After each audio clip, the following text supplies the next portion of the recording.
Bonjour et bienvenue sur la chaîne YouTube de Lowe's Hockey. Cette semaine, j'aimerais explorer le côté offensif du hockey, puisque c'est un sujet qui m'est souvent demandé par des questions. Où est-ce qu'on se place en zone offensive?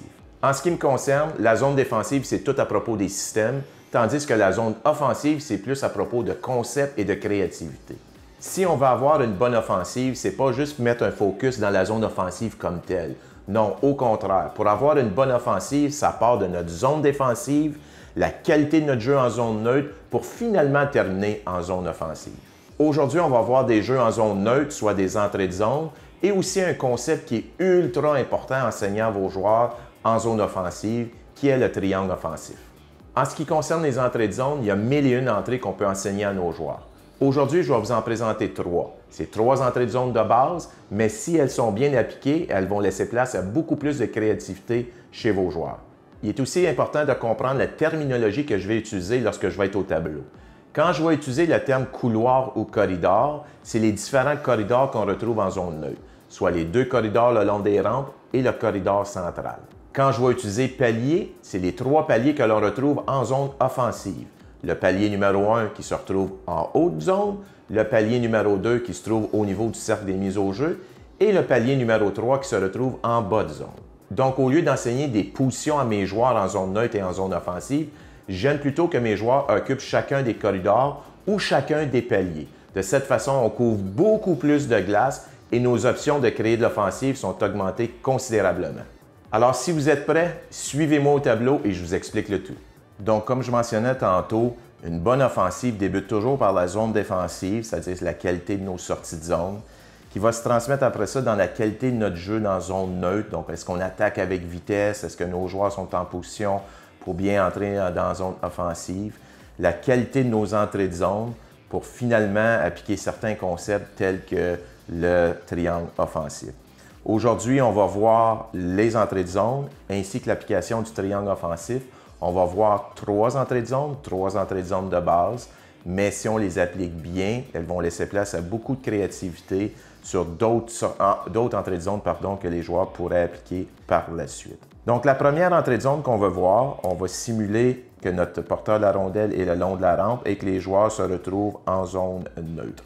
Rappelez-vous, quand j'ai dit tantôt, les couloirs ou les corridors. Donc, en théorie, en zone neutre, il y a 3 corridors. Il y a ceux le long des rampes, et il y a celui du corridor central. Moi, j'encourage beaucoup mes joueurs, dans la mesure du possible, d'être dans chacun des 3 corridors ou près du corridor. De cette façon-là, on est distancé sur la glace, on occupe beaucoup plus de glace et ça devient extrêmement difficile à défendre contre. Donc, dans ce cas ici, les joueurs sont dans les 3 corridors. Celui-ci est vraiment au niveau des points de mise au jeu. On s'en vient en entrée de zone. Le porteur de la rondelle, évidemment, son objectif premier, c'est de traverser la ligne bleue afin d'éviter les hors-jeux. Lui, c'est F1, lui, c'est F2 et lui, c'est F3. Dans toutes les entrées de zone que je vais vous montrer aujourd'hui, le F2, il y a une seule et unique responsabilité, c'est d'entrer en toute vitesse dans la zone offensive et se diriger vers le filet. Pourquoi je veux faire ça? Parce que je veux que le défenseur qui est ici, il ait son œil sur lui et qu'il descende loin dans la zone afin de créer de l'espace ici pour F1 et F3.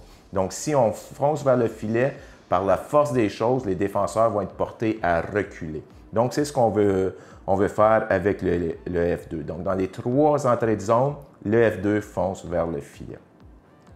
Dans la première, c'est celle qui est de base vraiment, c'est-à-dire qu'on veut tenter de battre de vitesse le défenseur. Donc, le joueur doit rentrer dans la zone ici, baisser son épaule, utiliser sa main pour protéger la rondelle et tenter de battre de vitesse le défenseur, c'est-à-dire passer derrière lui et s'en aller vers le filet. Tandis que le F3, lui, rentre dans la zone et demeure en haute zone, donc dans le palier numéro 1. Vous remarquez que maintenant, on a un joueur dans le palier numéro 3, on a un joueur dans le palier numéro 2, et on a un joueur dans le palier numéro 3. Les paliers sont en zone offensive. Et vous pouvez voir qu'on a le triangle offensif. Le porteur de la rondelle a plusieurs options, telles que faire une passe à son coéquipier qui fonce vers le filet pour un tir sur réception, faire une passe à son coéquipier en retrait pour un autre tir vers le filet ou tout simplement diriger un tir vers le filet.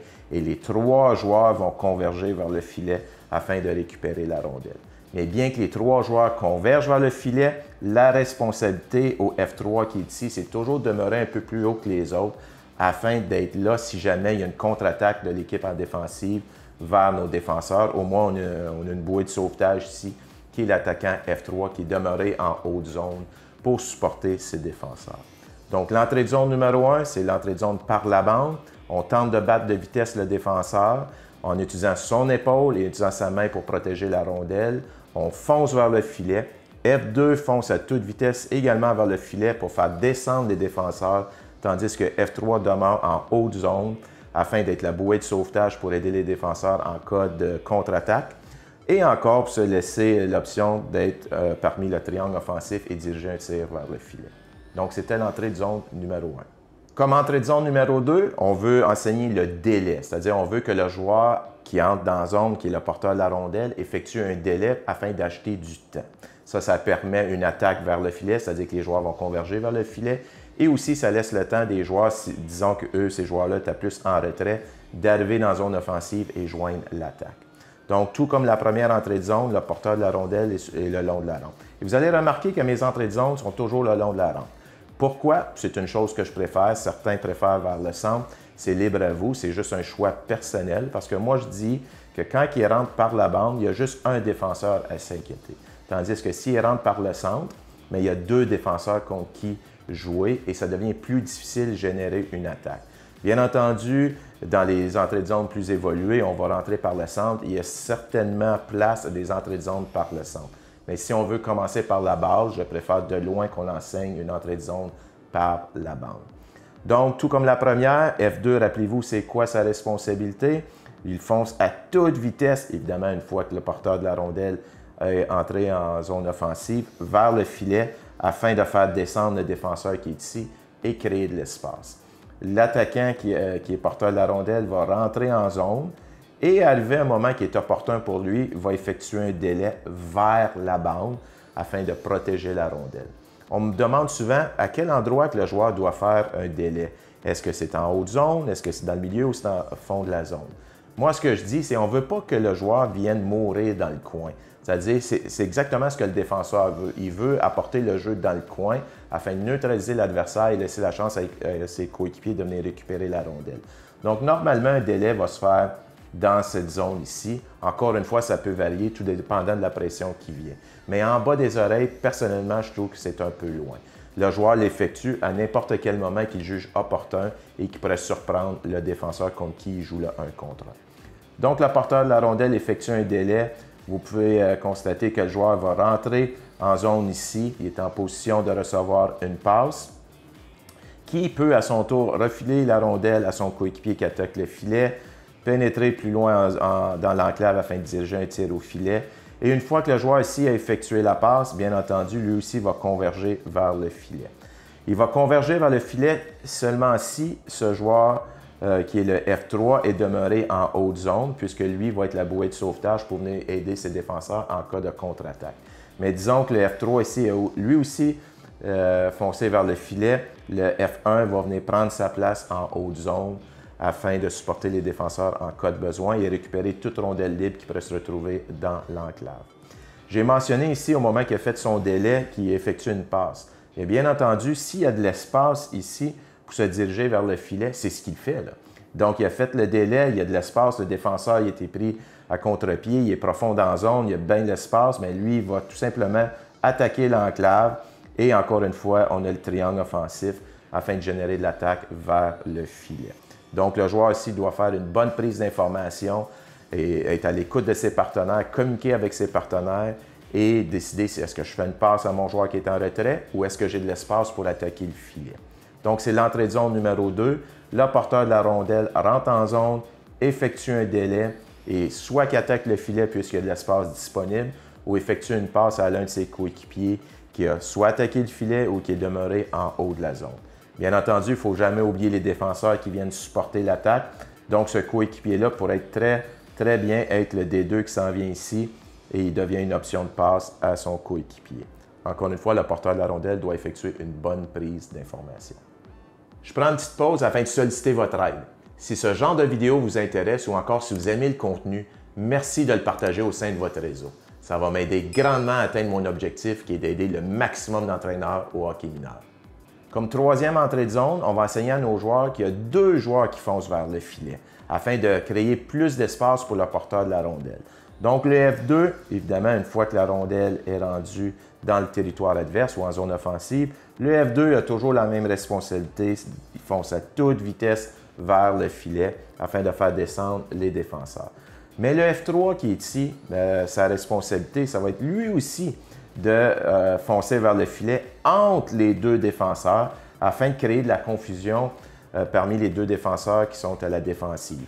Donc, les 2 défenseurs vont peut-être se demander c'est qui le prend, c'est-tu moi, c'est-tu toi? Donc, vont être portés à reculer avec le joueur qui fonce vers le filet. Ça devrait, en théorie, laisser tout l'espace ici ouvert pour le porteur de la rondelle qui peut, à ce moment-là, simplement longer la ligne bleue et aller atteindre l'enclave, la haute enclave. Je vais effacer le tableau, là, il y a un petit peu trop de lignes.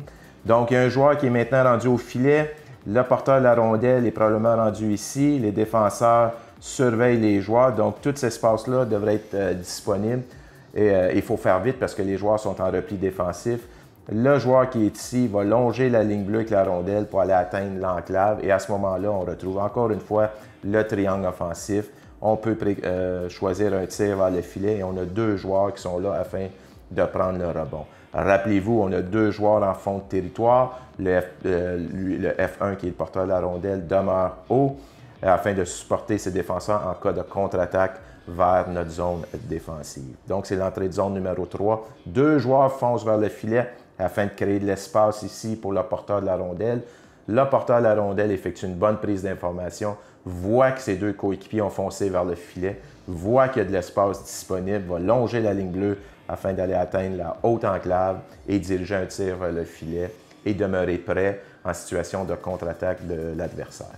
Donc, en terminant, il faut simplement se rappeler quelques points clés en zone neutre. Rappelez-vous des 3 corridors. On veut qu'un joueur soit dans chacun des 3 corridors afin d'utiliser le maximum de glace possible. Si on retrouverait 3 joueurs sensiblement dans le même corridor, ça devient très facile à l'équipe adverse de venir nous contrer, puisque les joueurs vont effectuer un repli défensif dans cette direction et tout le jeu va être dans la même direction. Il va y avoir beaucoup de circulation et les risques de revirement sont beaucoup plus élevés. Une récupération de rondelle ou un revirement et c'est une contre-attaque vers notre zone défensive, c'est ce qu'on veut empêcher. Donc, utiliser le plus d'espace possible afin que les joueurs soient également distancés, l'équipe adverse soit distancée afin de nous permettre plus de glace pour naviguer et pénétrer en zone offensive. Une fois qu'on est rentré en zone offensive, rappelez-vous des 3 paliers. Le palier numéro 1 qui est la haute zone, le palier numéro 2 qui est au niveau du cercle des mises au jeu et le palier numéro 3 qui est en basse zone. Évidemment, sur une surface normale, l'espace disponible entre le haut du cercle des mises au jeu et la ligne bleue va être beaucoup plus grand et c'est la même chose entre la ligne des buts et le bas du cercle des mises au jeu. On tente par la mesure du possible d'avoir un joueur dans chacun des 3 paliers. Et évidemment, on ne veut pas qu'il soit en ligne droite, on veut vraiment qu'il soit en forme de triangle afin de générer un triangle offensif vers le filet. On dit triangle offensif parce que si le triangle est bien appliqué, on a minimum 3 options. Tir au filet, passe à coéquipier numéro 1, passe à coéquipier numéro 2. Et chacune des options en génère d'autres une fois qu'elle est appliquée. Donc, enseignez à vos joueurs l'application du triangle offensif. Il n'y a pas de position en zone offensive autre que on veut un joueur dans la mesure du possible dans les 3 paliers. Comme ça, s'il y a une rondelle libre, on a toujours un joueur qui est prêt dans le palier afin d'aller batailler pour cette rondelle-là et en reprendre possession. Donc, moi, j'enseigne occuper les 3 paliers et j'enseigne également le triangle offensif. Il y a beaucoup d'exercices qu'on peut faire dans un entraînement pour encourager le triangle offensif. Vous pouvez envoyer une rondelle en fond de territoire et les 2 non-porteurs doivent se placer en fonction d'où se retrouve la rondelle pour toujours être en mode triangle. Vous pouvez faire la même chose devant le filet et même ajouter des joueurs à la défensive qui vont venir encourager la créativité, le démarquage en zone offensive afin d'être une option de passe pour le partenaire. Donc, triangle offensif en zone offensive, un joueur dans chacun des 3 paliers. Alors, on a vu plusieurs points clés sur les entrées de zone et surtout sur l'application du triangle offensif. Mais les points clés les plus importants sont les suivants. F2 fonce toujours au filet. Communication, communication, communication. S'ajuster à nos partenaires, que l'on soit le porteur ou le non-porteur. Et finalement, converger les trois vers le filet. Je répète, en zone défensive, c'est beaucoup plus important d'enseigner des systèmes. Tandis qu'en zone offensive, encouragez plutôt la créativité chez vos joueurs. Un excellent moyen d'encourager la créativité, c'est d'enseigner des concepts. Et le concept du triangle offensif est excellent pour générer de l'attaque. Si vous voulez continuer votre quête à devenir un meilleur entraîneur au hockey mineur, je vous invite à regarder la vidéo suivante. Sur ce, je vous dis bon coaching.